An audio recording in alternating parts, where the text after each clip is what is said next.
ഇങ്ങനെ ആലോചിച്ചാൽ മതി. 2 ഇക്വേഷൻസ് ആണുള്ളത്. ഫസ്റ്റ് ഇക്വേഷനിൽ എന്താ? A B A B. മനസ്സിലാലോചിക്കുക. അബ്ബബ്ബബ്ബ എ ബി എ ബി.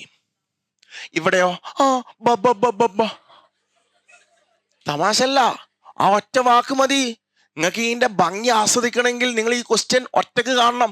ഒറ്റക്ക് കാണുമ്പോൾ നിങ്ങൾ വായിച്ചു നോക്കും. അബ്ബാ. ഇവിടെയോ ബബ്ബ് ആബ. എന്താ വരണ്ടേ? ഒന്നുകിൽ അബ്ബബ്ബബ്ബ അല്ലെങ്കിൽ ബബ്ബബ്ബ. രണ്ടും വന്നില്ലല്ലോ. അപ്പൊ ഈ 3 ഓപ്ഷൻ തെറ്റാ. അപ്പൊ 4ാമത്തെ ഓപ്ഷനിലായിരിക്കും കറക്റ്റ് ആൻസർ ഉണ്ടാവുക. ബുദ്ധിമുട്ടുണ്ടോ? ഇത് നിങ്ങൾക്ക് കോമഡി ആയിട്ട് തോന്നും. പക്ഷേ എക്സാം ഹാളിൽ നിങ്ങൾക്ക് ഇതിന്റെ ഭംഗി മനസ്സിലാവും. ഇങ്ങനെ ഒരു ക്വസ്റ്റ്യൻ തരും. PT = 80 + 120 kV. ഇതെങ്ങനെ സോൾവ് ചെയ്യേണ്ടതെന്ന് നമുക്ക് പിന്നെ മനസ്സിലാക്കാം. തൽക്കാലം ഇത് സോൾവ് ചെയ്യണമെങ്കിൽ നിങ്ങൾക്ക് KV-യിൽ അവസാനിക്കുന്ന ഇക്വേഷൻ തന്നെ വേണം.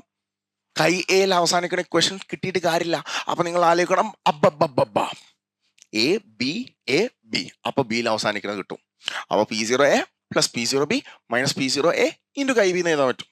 അടുത്ത ക്വസ്റ്റ്യനിൽ അവർ തരുന്നത് PT = 80 + 120 × KA ആണെങ്കിൽ എയിൽ അവസാനിക്കണം.